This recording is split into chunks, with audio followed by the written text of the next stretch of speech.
السلام عليكم ورحمة الله وبركاته. معاكم مروة أو مامة عدي. زي ما انتم متعودين مني ان انا لما بجيب حاجة جديدة وبستخدمها وسواء عجبتني او ما عجبتنيش بديكي ريفيو عنها يعني بتجربتي.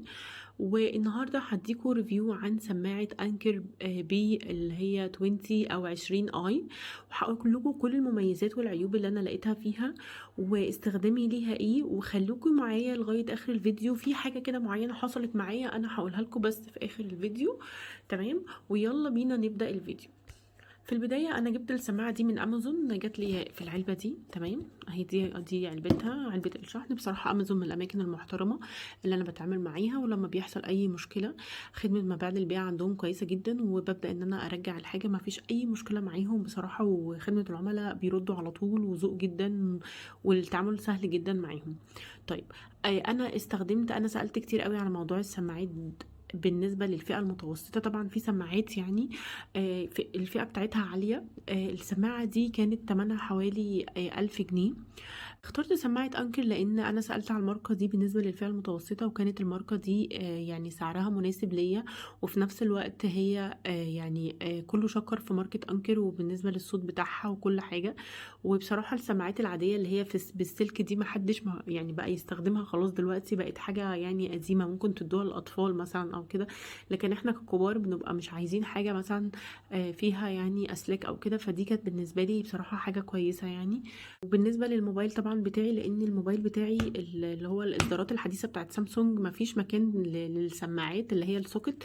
السوكت بتاعها هو نفس سوكت الشاحن، تمام، اللي هو التايب سي. فده طبعا خلاني ببقى مش عايزة احط سماعة، يعني طبعا هو ده السماعة، مكان السماعة هو مكان الشاحن، واصلا الاصدار برضو ده ما كانش جايب بسماعة، فده خلاني برضو ان انا ادور ان انا اجيب سماعة. بصراحة سماعة انكر هي سماعة كويسة. انا النهاردة بس هتكلم معاكم على تفاصيلها كده لو انتوا حابين تشتروها. مع هي نفسها، تمام. هنا هو ده الجراب. الجزء ده انا جبت جراب اسود، برضو في جرابات الجراب ده بيكون من السيليكون، وبيجي معاه اللي هي دي كمان. تمام. السماعة اهو بيبقى جزء يمين وجزء شمال اللي هو رايت وليفت. تمام، بصوا كده اهي، بيبقى فيها مغناطيس ان هي بتدخل، يعني اول ما بتحطيه على طول بتروح المغناطيس لازق في السماعة وبتدخل. وفيها من هنا بتبقى فيه لمبة.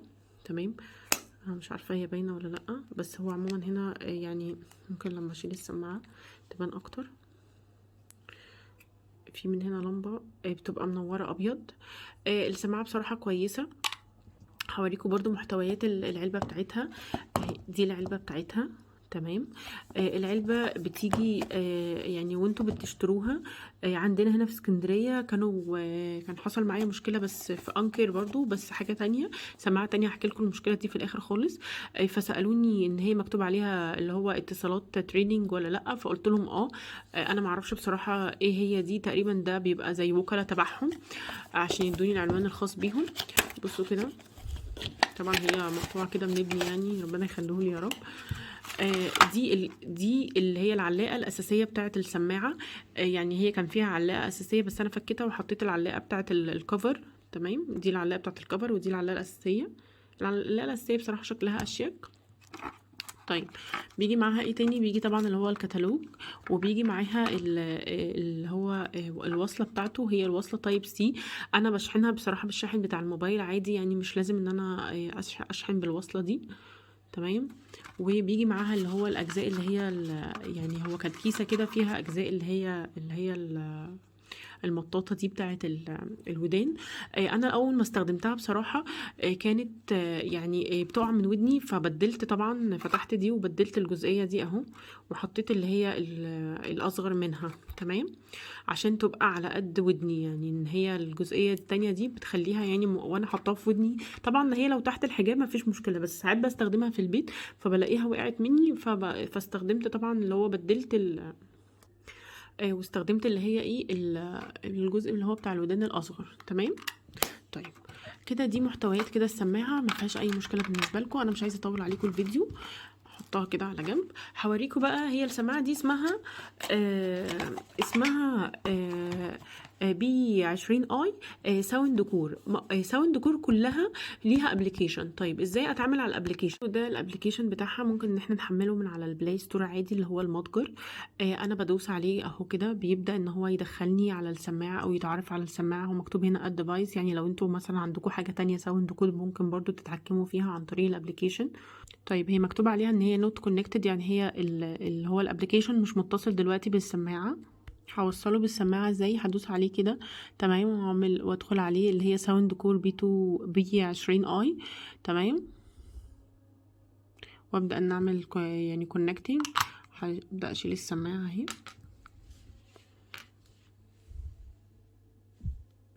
طيب هو كده انا متصله بالسماعه او الابلكيشن يعني متصل. انا كده خدت اللي هي اليمين اللي هي الرايت. بصوا عندنا دلوقتي حاجتين في الابلكيشن. طبعا انا اللي عشان خدت اليمين فهي علمت على عندي هنا اللي هي الايه، ان هي يعني العلامه اللي هي الزهره. ولو خدت طلعت الشمال اهو من العلبه هتعلم برضو التانية دلوقتي اهي، شفتوها؟ فانا دلوقتي مثلا هرجع الجزء اللي هو الشمال وخلينا بس في واحده. عندي حاجتين، عندي كنترول وعندي فايند ديفايس. فايند ديفايس دي لازمتها ايه؟ لازمتها ان انا لما تكون السماعه مثلا وقعت مني او مش لاقياها او كده، وممكن مثلا ان هي او ابني لعب بيها مثلا ومش لاقياها في حته، ببدا ان انا اعمل فايند ديفايس وببدا ان انا اهو. مش عارفه انتوا سامعين الصوت ولا لا. انا هحاول ان انا اعلي الفوليوم هنا. سامعين صوت الزنه دي؟ تمام، ده بيقولك مكان السماعه فين. وطبعا الشمال نفس القصه بالظبط. طيب يبقى دي فايند ديفايس دي لازمتها. طيب عندي هنا الكنترول. الكنترول دي هو ان انا اتحكم في السماعه. يعني ايه اتحكم في السماعه؟ عندي طبعا التحكم في الرايت والليفت. الليفت طبعا عشان هي لسه في العلبه اهي تمام، فهتبدا ان هي برضو تشتغل. ادي الليفت اهي وادي الرايت. طيب نرجع الليفت تاني ونخلينا في الرايت عشان ربنا يجعلنا دايما من اهل اليمين يعني. طيب الرايت عندي اللي هي السنجل تاب، اللي هي دوسه واحده فيها. بيقولي لو دوسه واحده عايزاها ايه؟ عايزاها فوليوم ماينس ولا فوليوم بلس، يعني ان انا اقلل الصوت لو انا بسمع مثلا اغاني او كده او حد بيكلمني، اقلل الصوت او ازود الصوت، ولا اللي هو بلاي ان انا اشغل، او باز اللي هو اوقف. عندي برضو اللي هو نيكست وبريفيوس اللي هو الاغنيه اللي بعد كده والاغنيه اللي قبل كده، والفويس اسيستنت اللي هو المساعد الصوتي تمام. وعندي اللي هي نون اللي هو ما ينفعش خالص، ان انا يعني مش عايزاها تشتغل حاجه في التاتش خالص. لو احنا مثلا قلنا اللي هو فوليوم ماينس، فانا لما باجي ادوس عليها هنا بدوس، بصوا شايفين هو هنا بيعلمني على اللي هي الجزئيه الزرقاء اللي انا بتاتش عليها. بتاتش هنا سنجل تاب كده تمام، يعمل لي ماينس للصوت. لو انا عملتها فوليوم بلس، يعني اللي هو انا هعمل سنجل تاب يعني دوسه واحده يعلي لي الصوت، يعني يبقى هنا بيعلي او يوطي. هو بيقول لك هنا اللي هو التحكم في السماعه بالظبط ايه. طيب عندي اللي هي الدبل تاب اللي هو الدوستين تمام، نفس الكلام برضو. يعني لو انا دوستين مثلا هيشغل، دوستين هيوقف تمام. وعندي اخر حاجه اللي هي اخر حاجه تحت عندي اللي هو تاب اند هولد، اللي هو الضغط باستمرار.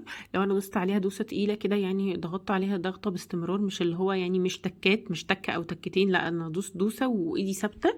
اختار برضو ايه الحاجات اللي انا عايزاها فيها. طيب دي تمام، يعني ده التحكم. عايزه اقول لكم برضو لو احنا عايزين مثلا، احنا مش ما بنعرفش انجلش قوي، مكتوبه هي كونكتد ان هي متصله والعلامه اللي هي الخضراء.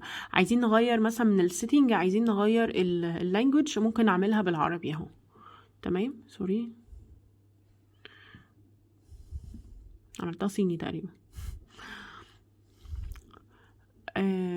اهو ده بالنسبة كده انا خليتها بالعربي تمام. وابدأ اخش برضو على السماعة هنا اهو، بصوا دي البحث عنها. مش سامعين الصوت؟ بصراحة هي لذيذة قوي في الموضوع ده. دي فايدة السماعة دي، انا انصحكم بيها. هي بصراحة كويسة معايا، انا بقالي يعني اكتر من شهر بستخدمها وبصراحة ما عنديش فيها اي مشكلة. انا بستخدم بصراحة يعني جنب واحد اكتر يعني من الجنبين، غير لما ببقى بسمع بقى ميوزك ان انا ببدأ ان انا اشغل الجنبين.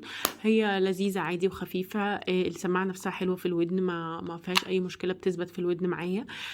امازون بصراحة من الاماكن المحترمة اللي انا بتعامل معاها. التجربة بقى السيئة اللي انا عايزة اقول لكم ان انا اشتريت برضو انكر، بس اللي هي بي 2 ميني من كارفور، من ماركت كارفور، وحصل فيها ان هي مشكله، كان السماعه الشمال ما بتشتغلش اصلا. فرجعت ان انا كلمتهم، كلمت كارفور، فقعدوا بقى بصراحه يعني يقولوا لي لا روحي لخدمه عملاء انكر وهات لنا ورقه ان السماعه ما تكون السماعه اصلا فيها عطل عشان نقدر ان احنا نرجعها لك. لو الحاجه دي حصلت معايا مع امازون بصراحه ما كانش هيحصل معايا كده. وخلوني رحت لانكر وقالوا لي لا احنا ما بنديش ورق، احنا لو السماعه فيها حاجه احنا هنصلحها. وقالوا لي طب سيبيها واحنا هنصلحها. بس رجعت سبتها وبعدين قالوا لي خلاص احنا يعني صلحناها. وبعدين انا ما حسيتش ان انا برضو ان السماعه يعني اتصلحت زي ما انا عايزه، او ما حسيت ان انا خلاص مش ضامنه الموضوع يعني. فكلمت كارفور تاني فقالوا لي طب خلاص احنا هنرجعها لك، وخدوها ورجعوا لي الفلوس، بس بعد دوخه بصراحه. يعني مثلا فضلت في الحوار ده اكتر من حوالي 25 يوم او 20 يوم. فالموضوع كان دوخه شويه. فعشان كده بنصحكم ان انتوا تجيبوا الكترونيات او ان انتوا تتعاملوا مع امازون. انا مش مستفاده حاجه طبعا من امازون، انا مش بسوق له، بس انا بنقل لكم تجربتي دي ممتازه جدا. ما عدا حاجه واحده، ايه هي الحاجه دي يا مامة عدي؟ ان هي ما فيهاش عازل للصوت. يعني احنا لو بره البيت وفي دوشه حوالينا، اللي بيكلمنا في التليفون بيسمع صوت الدوشه. ما فيهاش يعني ايه اللي هو العازل. موجوده في الموبايلات كتير العازل ده بس، وموجوده في السماعات اللي هي طبعا الفئات العاليه من بعد 3000 جنيه. لكن الفئات اللي هي 1000 جنيه و2000 جنيه و2000 ونص والكلام ده لا، مش موجود الحاجه دي. بس انا بصراحه مش جايباها ان انا اتكلم فيها، او انا اصلا مش بخرج كتير. يعني انا جايباها ان انا ممكن اسمع بيها يعني مثلا اغاني قران حاجات زي كده. فانا بالنسبه لي يعني الموضوع ده ما كانش مهم قوي بالنسبه لي، عشان كده تخطيت العيب ده. وغير كده هي كويسه جدا وانصحكم بيها. وبجد ميرسي ليكم ولوقتكم، ويا ريت اكون فدتكم. وما تنسونيش في اللايك للفيديو والسبسكرايب للقناه وتفعلوا الجرس عشان يوصلكم كل الحاجات الجديده اللي انا بقدمها. وباي باي.